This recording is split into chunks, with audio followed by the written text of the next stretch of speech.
Hi, everybody. It's Nancy Reyes with For Your Canine. And Lisa Batasca with Canine Defined. Joanne is going to be joining us shortly. So, welcome and thank you for tuning in. Let us know you're out there. This is going to be a part two to uh, a Facebook Live we did a few weeks ago on environmentally sensitive dogs. So, we thought there was more things that we probably should or need to cover.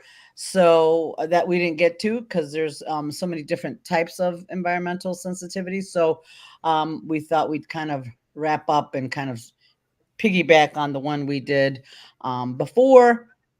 And so today I know we talked about in the first one we talked about auditory sensitivity or noise or sound that might bother some dogs, um, and I think we mostly focused on noise and auditory sensitivity because um, it's one of the more challenging ones to work with, right? Because those are the kind of things they hear. A lot of times the dogs hear it before we do, and it's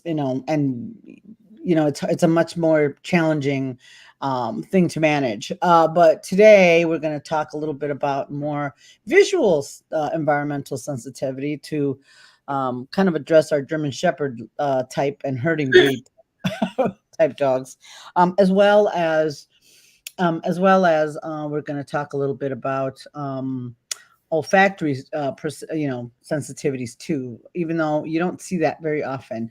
I think the two we see the most is kinesthetic, which we talked a little bit about before, we might address a little more, and auditory and visual. Those are the ones we see the most that are dealt with. We can actually talk a little bit about olfactory, because olfactory is, some dogs are really, they like sniffing and they like working on they like sniffing. So some dogs are really sensitive to where other dogs have been, other animals have been, things like that. So that can create, depending on what your goals are, can create some problems in in dealing with your dogs and dealing with if, depending on what you're doing, whether it's going for a walk or trying to do some competition things. So the olfactory, and some of them are pretty persistent on it, if it's another, especially if it's another dog or another female. um and it's challenging to kind of work with those type of issues, problems, or whatever. um so so, Lisa, what are some of the ways you have, I mean, have you run into it? Probably we all have, I think, at some point. Um, I know, especially, and everybody thinks it's an intact male problem. It's not. it, I mean, I suppose there's an argument that they're Yeah, more I, persistent to it. Yeah, I go ahead. guess I guess so. I have seven dogs, and of the seven, I have three females and four males. The four males are pretty olfactory, especially. I can tell when a dog's coming into seasons because they will alert me to it. And they're like, "She's very interesting." I'm like, "Oh, okay, got it. Keep an eye out." Right. So Yeah. when I have dogs over, I'm like, "Hey, keep an eye out." Shortly thereafter, they go into season. Blah blah blah. And so then I have a. It's interesting, and when you think about like the hormones and how it affects olfactory and creates these innate, type of desires, whatever. But so I had this little intact 8-month-old poodle, multi poodle, uh, who is super persistent, blah blah blah. Kind of not. It was a female, and she was like, but she really liked, for whatever reason, she liked Mick. So her and Mick paired off and stuff like that. And Riff was interested, but then she became very corrective of him.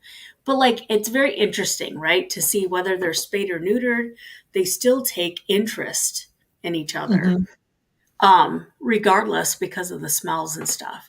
But yeah, I think it's, and a lot more sniffing in the yard when females are coming into season, stuff like that. I think interesting because remember, we don't consider this is nature when we have Mhm. intact dogs, right? It is nature.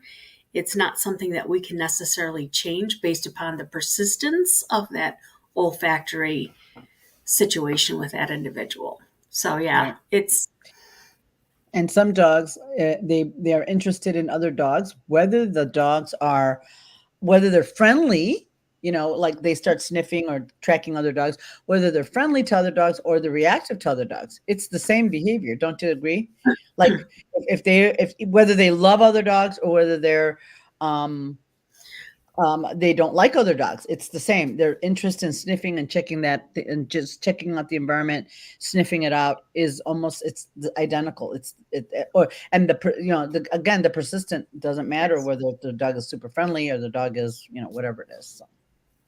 Yeah. I also think a lot of times us as people, when a dog approaches us, we think, oh, they're saying hi when they just want to sniff us, right? And check us out. Where have you Yeah. been? Who is around you? And then people think, oh, they're interested in engaging with me. No, not really. They just want to, check you out and see where you've been. Mhm. And then they back off. And then at that point, it's like if they decide to come back and make eye contact and say, nuzzle your hand to touch you. Right. And I think that's pretty interesting too. Um, I guess I'm trying to think. The only time I've seen olfactory become a very big issue is for the teenage dogs. And the teenage dogs are more like there's so much going on in their bodies already biologically that they become almost very difficult to work with. I've seen that with a couple of dogs, right? Where they Yeah. become just too, they're like, this is way too exciting. I can't. I need to Mhm. do this. Yeah. And those are the cases we're talking about, right? Cases that the dogs are more like the sniffing and checking out the environment for the other dogs or who've been there, whatever, is more important than what you got going on. Because some dogs, they might sniff briefly and then come back and it won't be. We're talking about dogs that maybe are persistent on it, that causes an issue for it. All dogs are going to sniff the other dogs, and all dogs. It's just how persistent they are on it. Some dogs, it's like, nope, I got to check it out, and it affects doing other things that you want to do. Even a walk. Some dogs, even just to take them for a walk, they're so enthralled in what the other dog smells are. They just can't. They can't they can't let it go environmentally. It just makes it challenging, right? Yep. Or they can get so sniffy with the other dogs, like too much, like they're sniffing, and whether the dog is intact or not, it's just that whole where it's not interruptible. I think is where it becomes more of the issue. Yep. Other Yep. dogs are going to sniff each other and move on, and that'll be the end of that. But we're talking where it becomes an environmental problem. And for those of us who do scent work, that it becomes even a bigger problem if you have a dog that will engage and disengage from sniffing what we want them to sniff for, and what they want to sniff for, right? So yeah, and it's like I've noticed, and actually I was gonna ask Joanne and Lisa, my 6-year-old shepherd has become a lot more snippy, more it's almost like he's more hormonal than he was when he was a youngin'. So I was really I have been contemplating about getting him neutered. Again, not he's already 6, so his personality is what it is, but I wonder if I've just noticed an uptick in a lot of his just the sniffing, and getting him interrupting it has been much more challenging than it has been in the previously, which is interesting because you would think it would be more problematic when he was younger and just adolescent, and it wasn't that bad when he was that age. Now it's problematic for me now. So he's younger, not young enough to, and again, I don't know if um, if it's going to affect that behavior that much by neutering him at this point. But I'm kind of really um, thinking about it and researching that and see. So I was going to ask them if because yeah, it's like now it's much more problematic than it was before. He's very like the other dog smells have just become so important. So I don't know. So yeah, I was thinking about just getting him fixed, but I think because now he's just I mean, he's always loved other dogs. He's always liked other dogs, but now it's just too much. So I have a little Papillon that stays with me. He happens to be now to be with me right now, but prior to, he was super sniffy, wanted a marked in my house. He got neutered, and then a couple of weeks, a few weeks, I don't remember when exactly. But since he's been neutered and staying with me, he has not marked at all, which I thought was very interesting. So again, I have three intact males, three spayed females, and a neutered male, which is interesting. It's just very interesting because I think hormones are part of it, but I also think it's a personality thing, right? For this particular Mhm. individual dog. Yeah, could be. But yeah, it's interesting. I've also noticed that my intact males seem to be drawn to spayed females. And what I noticed the difference with sniffing, believe it or not, and this is a whole nother thing, but the nutrition. So the one dog they kept like sniffing and doing the lick and, you know, lick, and Yes, that whole thing, yes, I right? know. With the female, it was a female who was fed kibble. Very interesting, right? And No. then the little female I just had at my house, who was intact but fed cooked raw, or he didn't do the same thing with. It's Hmm. very interesting, and I wonder So how much, like, how, what how processes in old the was the little guy, the little Papillon that how old was he not when they neutered him? He is, well, he's younger than Riff by like a month or two. So, and Riff will Oh, be 2 in July. So, okay. yeah. So he's young, but he was super, like, it was almost very difficult to interrupt him. But Mhm. then when So, she neutered him, she did it because he kept doing it in the house. She's like, well, I'm going to neuter and see what happens. So, yeah, it was yeah. interesting. Well, and I think maybe the timing for that neuter was good, but I don't know. Tango's 6. Granted, the behavior he's exhibiting is new. Right. Um, but yeah, I don't know. All right. So, yeah, I just was so that's one environmental factor that can be, again, if it's uninterruptible, this is where it could be um hormonal or just like you said temperamentally, Mhm. how they take in their world, because that's one thing that I encourage all of you to do, right, is kind of figure out how your dog takes in the world. Is it visual, is it auditory, is it olfactory? Because everybody does it differently. Same with people. Some of us are much more sensitive to sound than we are to visual stimulus, right? So same with dogs as well. So it doesn't it's, I mean, we all use all of our senses, but one seems to be more dominant than the other. For me, I could say I'm much more of a visual person for sure. So Mhm. what would you consider yourself? More visual, auditory? Joanne, Mhm. you go. I have dog hair like on my face, so I'm like trying not to. But I'm like, sorry. I think I'm auditory. I think I can hear things sometimes that other people can't hear, so I think I'm more sensitive that way. Mhm. Mhm. I wear contacts, so clearly I'm a deficit in the visual department. But Well, yeah, but I'm just saying how you process it. Yeah, I get it. Well, yeah, I got glasses on, but I notice things more visually than you do. I mean, we use all of them, but yeah, I tend to. The first thing is visual for me, for yeah, sure. what you notice, I think it is auditory for me. I Yeah, hear you things. notice more sound. Uh-huh. How about you, Lisa?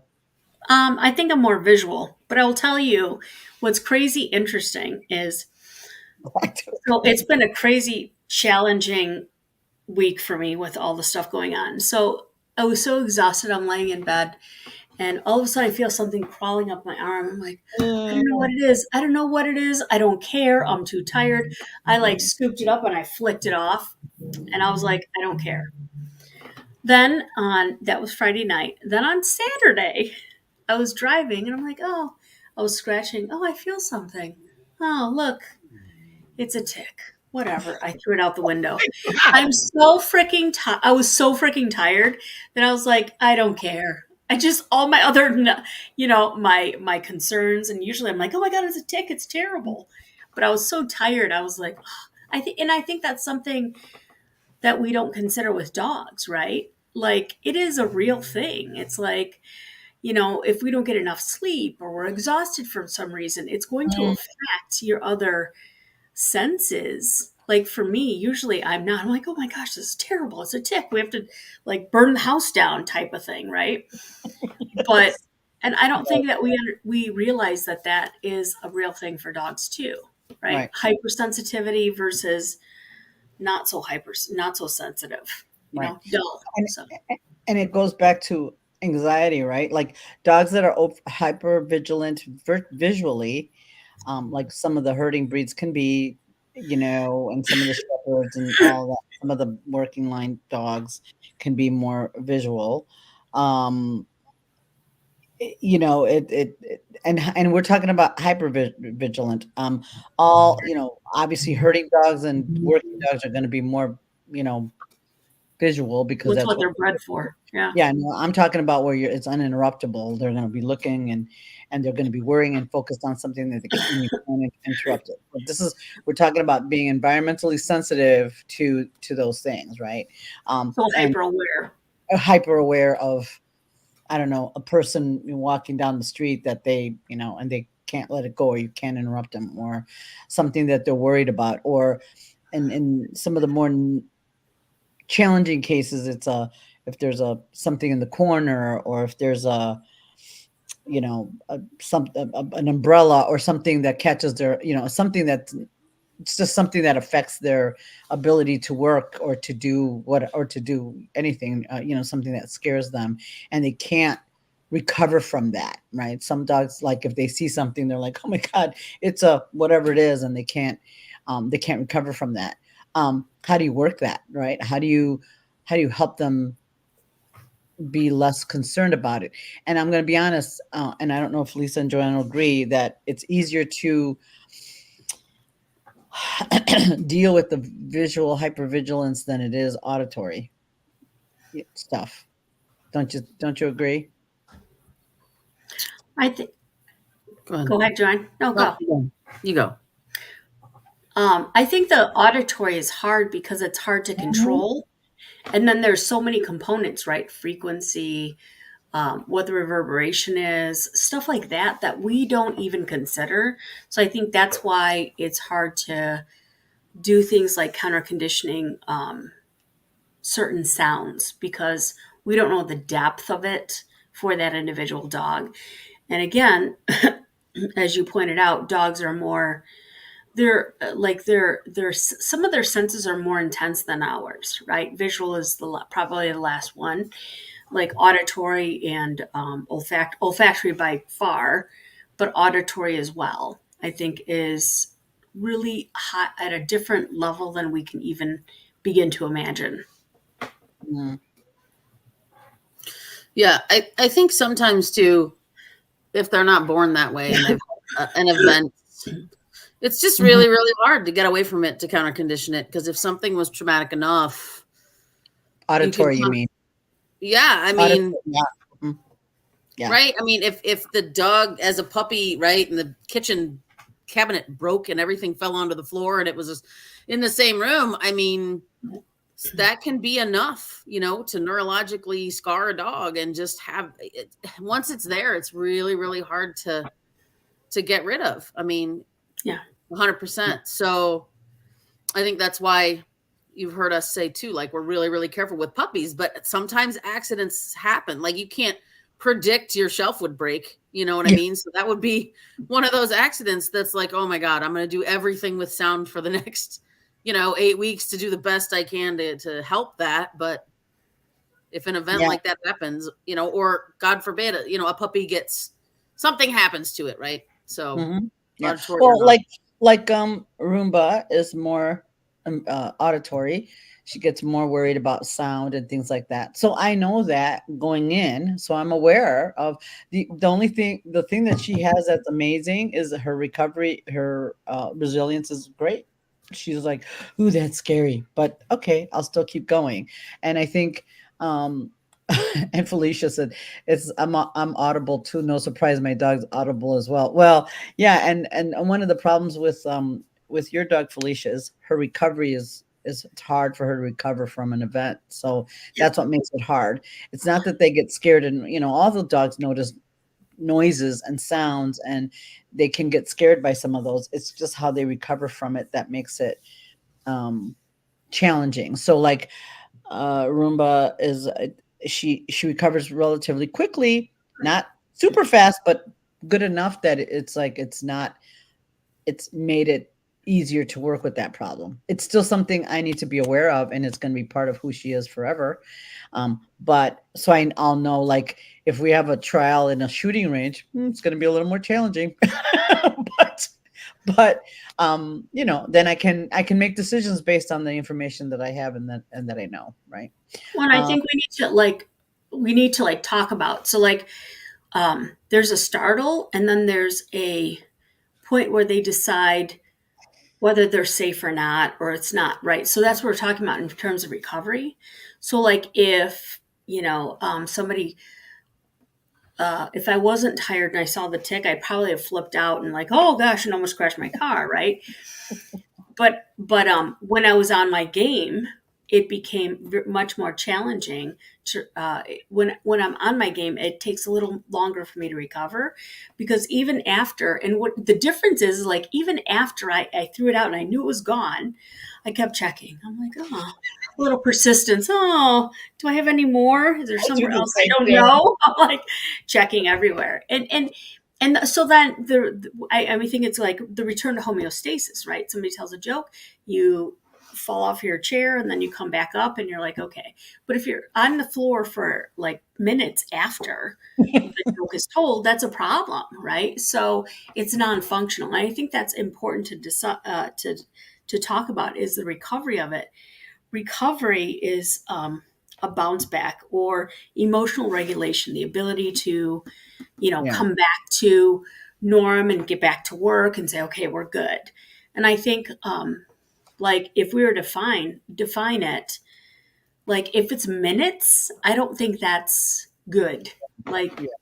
right? I mean, you want to be like, oh yeah, that's okay. Even if it's a, I don't know, maybe okay. But you have to understand the point in with your dog, who your dog is in terms of their recovery, because when they're really concerned or startled about something, it may take them a bit, and that's where we have to step in as social support for our dogs, right? Like, to say, okay, I'm with you, let's go check it out. Oh, you don't want to, and not to make it a big thing, because I also think sometimes trainers think about, like, oh, go touch it. I'm like, I don't care how much cheesecake you're going to give me, I am not going to go touch that spider. It's just not happening. It's like I'm not- Melanie with Joanne's snake. there you go.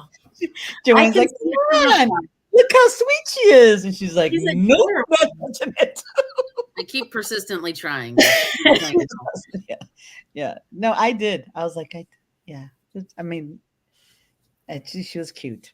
So, so it took me a minute, but she was adorable. I Anyway. believe her. Well, I she believe her. is. Yeah. No, she Better, is. Lisa. She's adorable. She's very it's just the feeding time gets me a little queasy, but but just have her hanging out is she's adorable. Um but yeah, it's how quickly they take to recover from. And again, if a dog is typically doesn't recover quickly from things, that's what I think, don't you think, creates that environmental sensitivity situation, because they don't recover from it quickly, and you have to work on it to get them back. So, for example, for a dog that's visually, it's easier to work. You can do a lot of counter conditioning and things like that to make that more doable for the dog, because you can control how far away, the distance. You can manage that from a training perspective a little easier than auditory, because, like, as Lisa alluded to earlier, and Joanne, it's like if you can't control the sound and when it's coming and how when it's really hard. You can do it. There's a lot you can do, but for the visual, you can say, okay, there's the balloon that's scaring you. You could look at it and they can, you can make it work for the dog, right? Or you can help them recover um, versus sound that, that's giving them a lot of angst. I mean, for sound, you can play stuff at home and things like that, but anything that startles or surprises will be tough. I mean, you can make it better, meds help, but for visual, you can, and that's how we use that counter conditioning for reactive dog classes, especially for the shepherds or dogs that tend to be more visual when they see another dog. In some cases, all they have to hear is the leash, the tags dingling, and that's enough. They don't have to see it. But for some of the dogs seeing it, so you can counter condition to the point where they can be more comfortable. They can see a dog and be okay with it versus, so that's why it's easier to work with. It may take some time too, depending on how quickly they recover, but it's doable, right? We can work it out, right? Well, and I think knowing what the problem is also the biggest help. And that leads me to Ronnie's question, because Ronnie, I don't think you're dealing with a visual problem. Any suggestions? Dasher's sensitive to his leash visually. If he sees it crossing in front or touches his side casually, no past history of a problem or something happening. He moves away from it, but it disrupts focus. I do my best to avoid it happening, but that's unrealistic. So you had me at kinesthetic when you said it brushes his side, right? So everything else is antecedent, right? Yeah, I don't think it's visual. I think he sees it and is expecting it to maybe touch his nose or his face. Yep. And or so his body. So I'm thinking you have more of a touch thing. And so one of those ways that you can see the kinesthetic dogs, does he ever roll around on the bed on his back, roll up, rub on couches? You see him, you unhook a collar and they have a big shake off, or you touch him and he's not expecting it and you get like a jumpiness, that type of thing. Those are all signs for potential kinesthetic sensitivities. That and Joanne's right. The fact that he just sees it, he's just expecting it. And going back to Joanne's point, for visual, you really want to make sure what is causing the visual problem, right? Because here we have, and we've had dogs like this. All of us have worked with this problem. You have a person and a dog, and they think they're dog reactive, or they're worried about people. Or you have to be sure what it is. Is it the person or is it the dog? Because you really want to be clear about what's causing the because I think I heard recently it's like, oh, the person with the sunglasses is causing the problem. I'm like, no, because it doesn't just spontaneously happen. And it was assumed that it was the people standing around, and it wasn't that. It was the noise that already stressed the dog out, and that caused her to be a little bit more hypervigilant of the people. So it can be complicated, you guys. But the visual stuff is it'll be pretty consistent, don't you think? You'll still, if it's a visual, it'll be a pretty consistent problem. Yes. He sees this or that or whatever, and it just keeps the dog keeps reacting to it. So, so that's, and you want to be very, very clear, and whatever, because sometimes what we think it is, and many times people are, he's worried about this, and when we present it in a private session, it's like that's not it. That's why I think it's hard when it's your own dog. It's hard to see the forest for the trees, right? You're like, and even as us as trainers, we're like, okay, this is what I think, and we'll bounce it off each other to like sort it and like, oh, I don't know, could it be this? Could it be that? What can I try to sort it through? I mean, we've been around the block for a bit, but sometimes it's hard, especially when it's when it's dogs that were super close to you, right? It becomes more difficult, and then we we put more into it than it is. So that's why I think it's important to like have a second eye look at what you're questioning, what the issue is. Right. But I did want to address Jennifer Looper had wrote for Hope, it was a little kid screaming, terrified her, and she did not want to go out. She was little. Luckily, we left to go out of town, and when we came back, she forgot about it. And I think that's the other thing that's interesting. Things we don't consider. There's biological changes that occur at all stages of life, right? Mhm. Even with us. So depending on when you said she was little, she could have been, thankfully she wasn't at a point in her life where it was a one-time learning deal and it imprinted so heavily on her, right? Because then you would not have been able to get through it.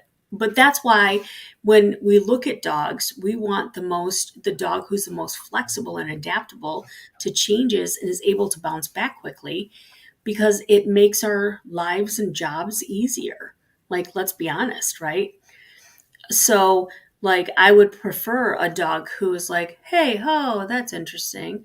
Now, and the other thing too is the size of dogs, right? If I'm looking to select a dog, if I had a dog who was like Riff is like, I don't know. No, I'm good. I don't feel like it. And he'll move behind me. Like, he's 5 pounds. If I had that situation with a German Shepherd, we'd be having another discussion about that, right? That's different. And so, those are things we have to consider in terms of like who the individual dog is, what breed is relative, but also it's like what age are they, because they could be more impressionable at certain points versus others too. So, and I think that's interesting that sometimes like you got to flood them, you got to work them, you got to make sure they do that, and sometimes it's a matter of just saying, hey, back off, see what happens. Is it a pattern? Like, it's information. So And it could have just been that one, one time or one.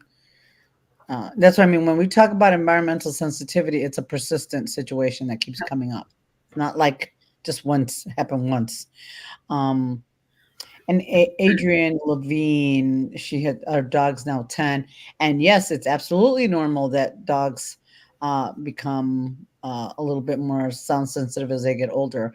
Because what happens is as they start to lose their hearing or lose certain tones, they can cause some anxiety with that. So it doesn't happen. All dogs lose some of their some tones at some point, but not all dogs respond the same way. But if you already had a dog that had a history of being auditory sensitive to it, when they start going through it again at an older age, yes, it'll start produce a little bit more anxiety. So you'll have to help them out with some homeopathic or some other training to help them get through that little bump as their hearing starts to change, right? And we don't know how long that's going to take, but not all of my dogs went through. I think they all lost some of their hearing, but not all. It didn't affect them all the same way. My beagle, like I never even noticed that she lost some of her hearing. My my older lab, I noticed it. He was very sensitive to it. My shepherd also noticed when she did that change for her. But my beagle, you'd never know that. I never even noticed. I just noticed as she got older, she slept harder, whatever. But I never noticed when that happened or when that took place, because she's a beagle, so calling her didn't always mean she was gonna come, or she was always gonna listen. But yeah, it didn't affect her the way it did some of the other dogs. Yeah, but good news, Adrienne, if it continues down that path, you may not have a problem in the next 2 years anyway, so they won't be able to hear it anymore. So sometimes that happens too. Yeah. I also think sorry, go ahead. I was going to ask this. Fire is a more auditory dog, but she's lost some tones, right? Not as much as I would like to think. You crinkle that bag and she's there before you know it. Now, what she has lost is visual. She's definitely lost some visual, and it seems to be progressing at a rate that I don't like. But like today at my building, which she's been going to for 5 years now, we went inside. And again, it's kind of what alluded to what Lisa talked to earlier. She was a little tired. We had a trial and she turned the corner And instead of like standing in front of the glass door, she almost ran into the brick wall. Like, Ooh. yeah. So she's like, she doesn't catch treats anymore. When she goes for the ball, like the ball will come and she's like, so you just see depth perception stuff. Yeah. And while it's, haha, it's funny, but like at the same time, you're like, I'm sorry, Oh, yeah. sweetheart. Like, you feel a little bad. But I do now really make an effort to things like jumping in and out of the car, things Yeah. like rushing somewhere here or there. I have to slow her down because she thinks she knows, and I don't want her to hurt herself. So Right. But also the other part about like the older dogs too, you have to peel apart another layer of concern is pain. yeah, Yeah. and she has Right. a lot. So Yeah, arthritis and stuff like that. They get to a certain age. I mean, we have these dogs that we do stuff with, whatever it is, whatever craziness they like, and we go along with it. And then, then one day we're like, oh, that was a little too much, wasn't it? Of you tugging or blah, blah, blah, or ball throwing or whatever it is, agility, So I think that's another consideration. It's like, could this potentially be pain contributory? It's like Nancy said, it's like so complex. There's so many pieces and so many questions to ask. And that's why I think it's good, like, to have somebody else. What do you think? Have a second set of eyes to ask about, like, for the benefit of the dog, obviously. Well, yeah, and even if the dog is not older, sometimes pain, it doesn't, like I said, pain doesn't really always, it's not only, sadly, it's only for the young dogs. You can have a dog that's having some pain issues and might have a reaction to whatever they see that's surprising. So if it happens once, it's not such a big deal. If it happens, 2 or 3 times, then maybe there's an issue, right? But if it happens once in a blue moon, that's probably not something we should yeah. So he's right. So Deb put about Zippy's arousal. So that's another thing that we have to mention too. If you have a dog that gets amped up and aroused, then things can set them off or get them, things that wouldn't typically be concerning would be a concern or whatever, right? And I don't know if I consider Zippy auditory. So Probably visual is my guess. yeah. Reactive to buses and trucks barking and lunging. It happens more when his arousal is high. He seems to be able to tolerate the vehicle when he's calm. How old is Zippy? That's the other question. He's like 18 months. Okay, there you He's go. Mambo's age. Yeah. So she's. And he does get a little bit more. What? he tends to tap dance on that arousal line pretty good. So, And those are things people think, right? Like, this is an aside, but like drive is arousal and you don't want to squash it and stuff like that. But I don't think it's a matter of squashing. I think it's a matter of helping them find their brains so they don't kill themselves. I mean, the stuff that I've done when I was younger, I'm like, I don't even know how I'm alive. Like, wow, And I'm like, well, there we go. So here I am, and I can only think that applies obviously to dogs, a species that doesn't speak our language. We can only go by their body language, and with my high drive or over aroused, not necessarily functional, but teetering on the edge of it, Lucas. I was like, let's do something. Okay. How high? How hard? I mean, like, I could hear him say that as he's barking at me, and I'm like, oh, and at the time when I was young, I'm like, yeah, that's great. You want to play with me, right? It's so enthralling to have a dog that wants to work with you if you've had dogs that you've had to cheerlead. And then he's like, yeah. So we go. And then later on, I'm like, oh, I'm sorry, buddy. That was my fault. I should have known better and should have settled you down sooner before actually doing a task that created a lot of injury to your body, resulting in arthritis, right? I mean, now I know right? But those are things that I think that we don't consider too, right? Reading the dog in a proper manner where it's functional versus not, or it's too much. And we think that's drive and it's not. So, Yeah, and and I'm just going to share mine because, Deb, if it really is a visual thing, because sometimes the buses and trucks are big, sometimes they have a rumble to them, sometimes it's a noise, sometimes, so you have to break it down and really get some help to know what it is. But, my newest is a little dog reactive, and it's dog reactive out of like uncertainty and fear, right? Is that's what it's from, and I know it. And so we go to a lot of places with a lot of dogs. And so we've done our work, Yes. right? I've done a lot of work better. around all of it.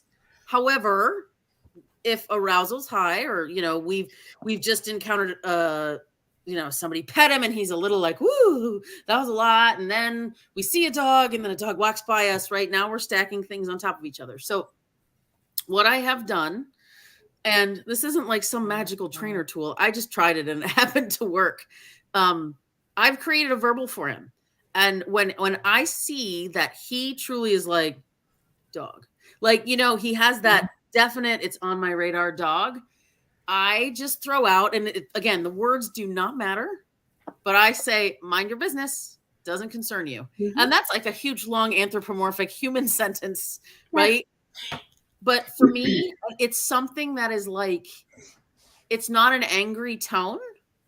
I say it just kind of matter of factly, like, mind your business, it's not for you, and he's like, okay, and it helps to get us through that situation. It really does. I see a shift in his body language when I say it. So for whatever reason, why that magical thing happens to work for us, you might try it. Like, but it is. But you to your point, it is a really good tool. I'll tell you why. Because when you say it, mind your business, you yourself are like, that's not important. You yourself feel that that's not important, and he's like, oh, it's not important. And are you orienting to it too, right, Joanne? No, I think, not at all. Right, and so that's the stuff I think we don't understand. It's like, don't look at that, and we'll try to. I've seen people do techniques such as trying to visually block the dog, and I'm like, you're drawing attention to it. Stop it. Exactly, the dog's looking around. Move around the way you make a better window than a door, but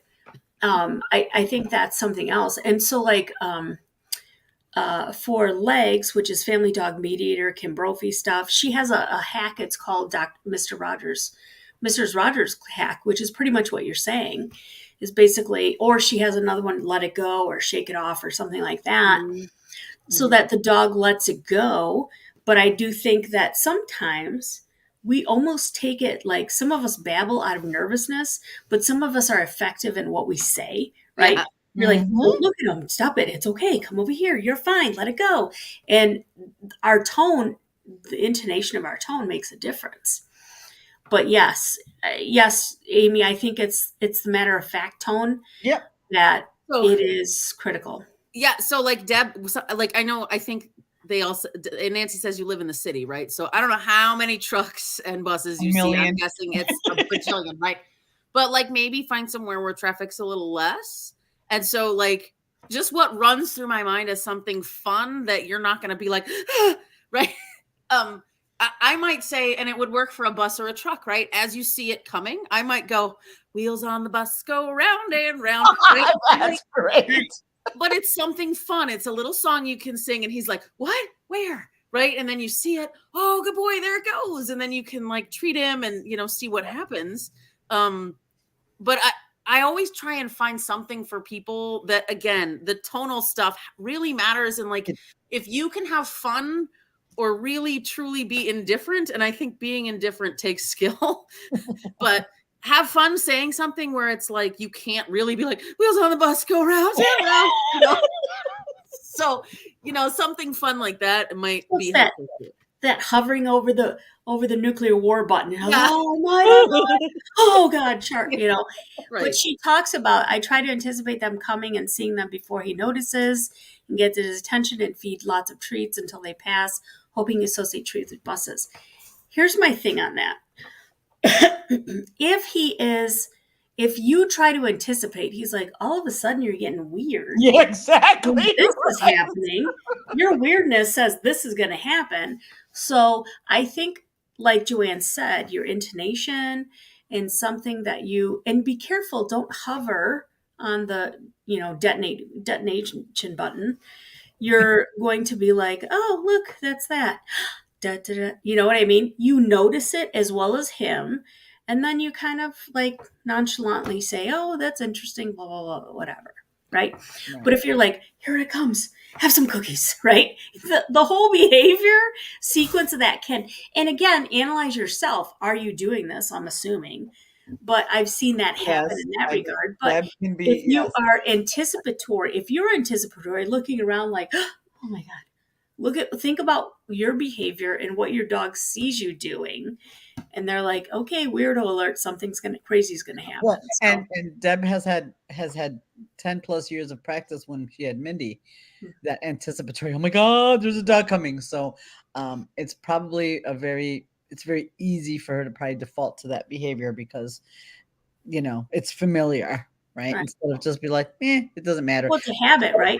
However, she's gotten really good about like other dogs. Like she sees another, in the beginning, she would see another dog and you could see her wanting to do that. And now she doesn't anymore. She's like, yep, there's a dog. So what? Well, and I think a lot of that too is like we, as trainers or people who work with other people and their dogs, one of the things that we have to be aware of is because most of the times people are coming to us, they don't feel like they have any control or power over what's happening. So we have to help them understand that they have that power and give them the tools to do it.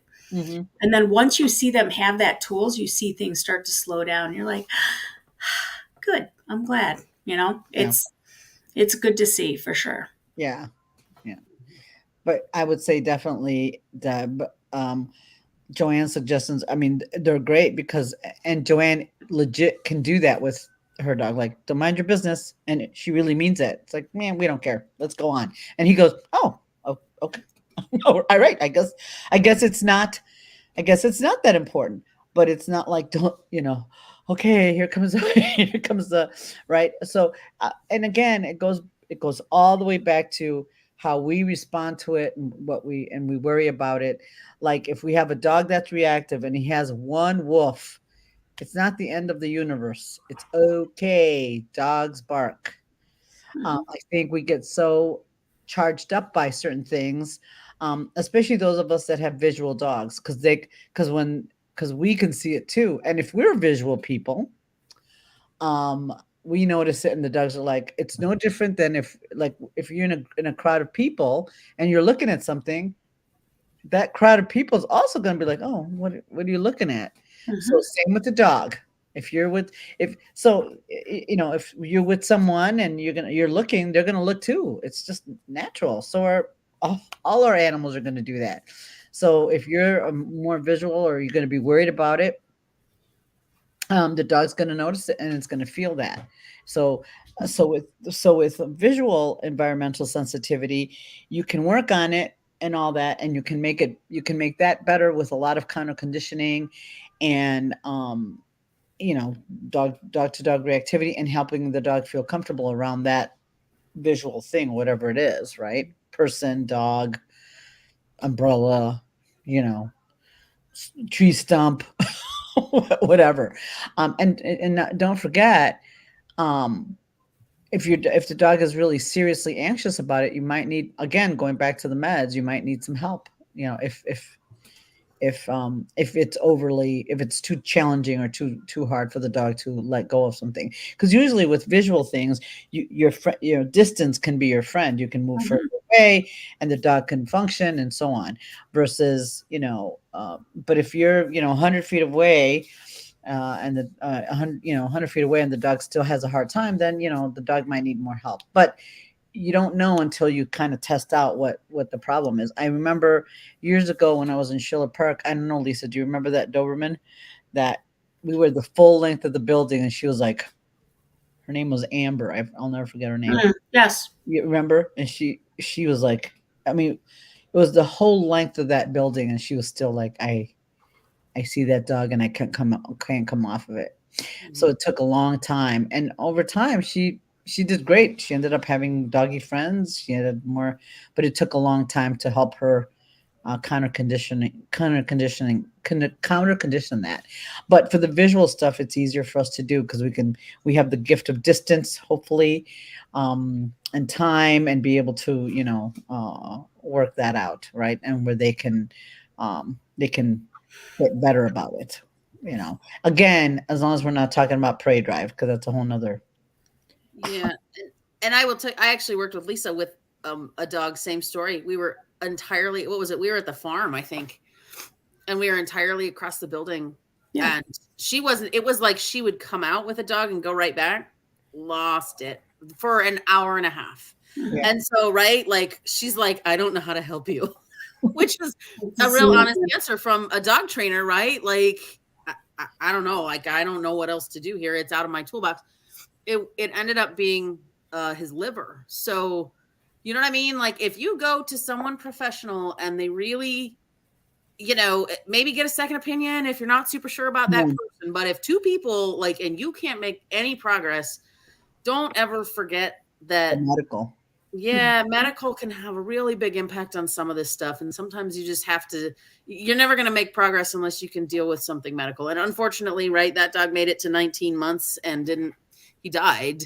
So it was a pretty serious medical concern, but I didn't know that at the time, right? Because he was going through adolescence and started to become dog aggressive. So what do you think, right? 15 months old. He loved dogs. Now he's getting all dog reactive. Of course, I thought it was dog reactivity. It was not. No. So, yeah. sad story, but it, and that's what I mean. I think,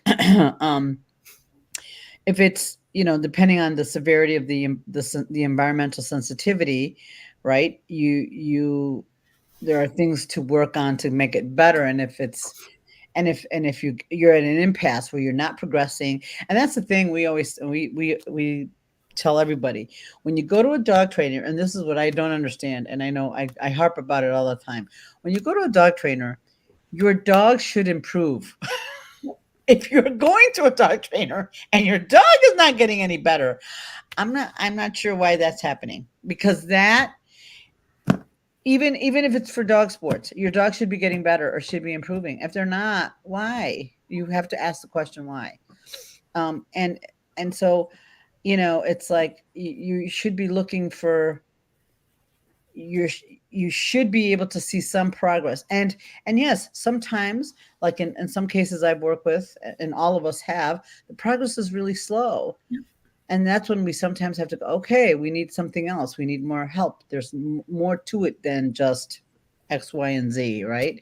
You need, and usually when the progress is slow, 9 times out of 10, they need meds, or they need something else, or they need them, or if it's, or a medical situation, right, that hasn't been addressed or hasn't been found. But if they're not, if the problem isn't getting better, or at least going in that direction, you need to stop. I mean, you can't keep throwing money at it and expect it to get better. It's like you've got to look at why after a certain amount of time it's not improving. Don't you agree? Mm-hmm. Absolutely. Yeah, but I mean, I think that's the difference, right? I mean,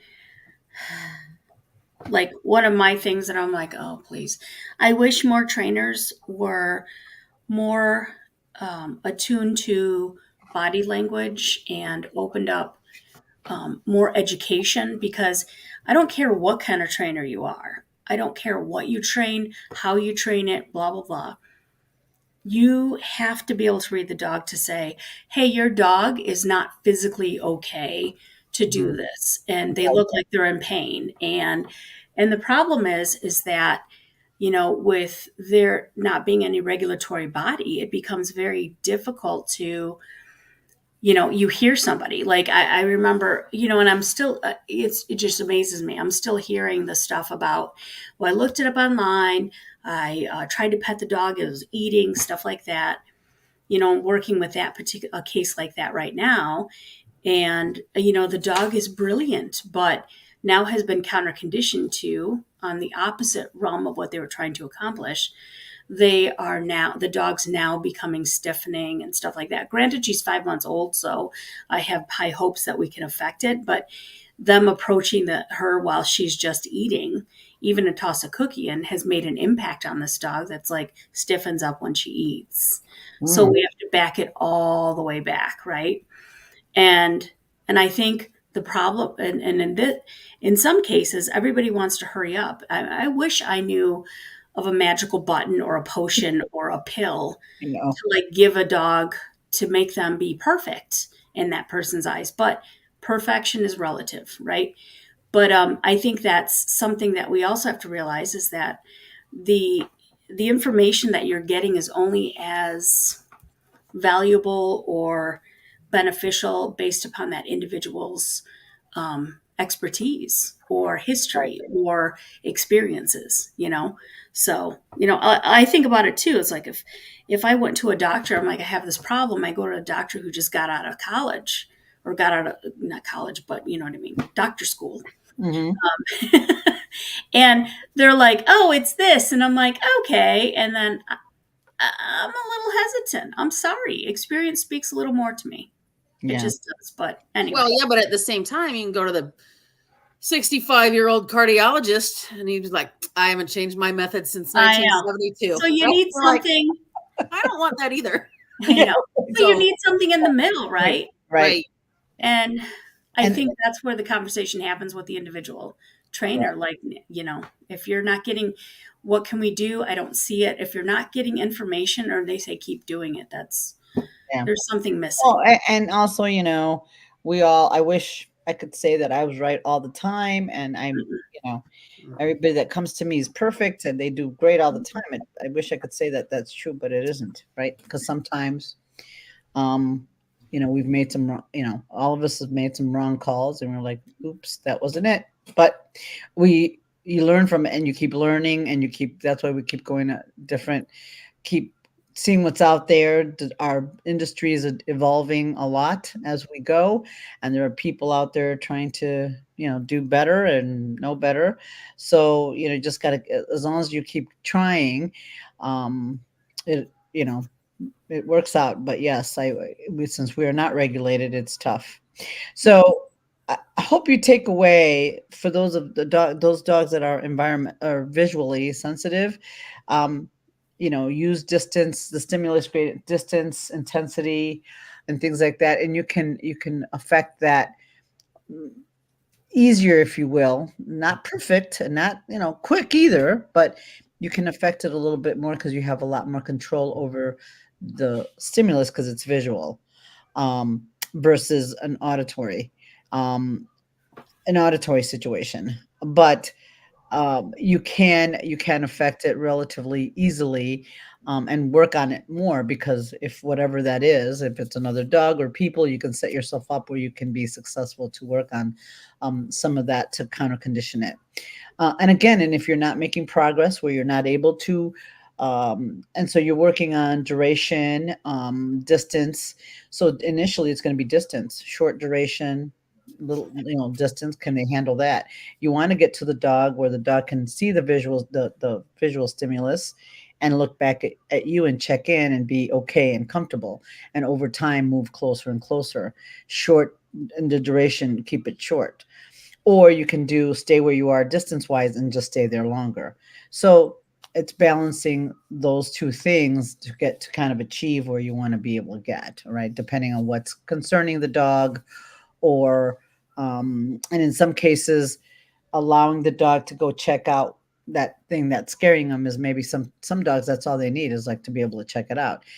If they want to, if you're saying, come on, let's look at it, and they're like, I don't want to, don't make them do it, because that just creates more problems. Just like dogs that are afraid of people. Come on, just get a treat. That's not going to make it better.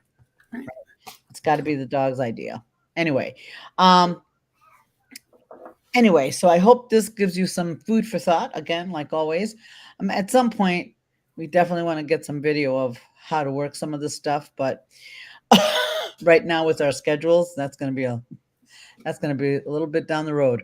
Anyway, I hope that helps, and we'll see you all next week. Thank you all.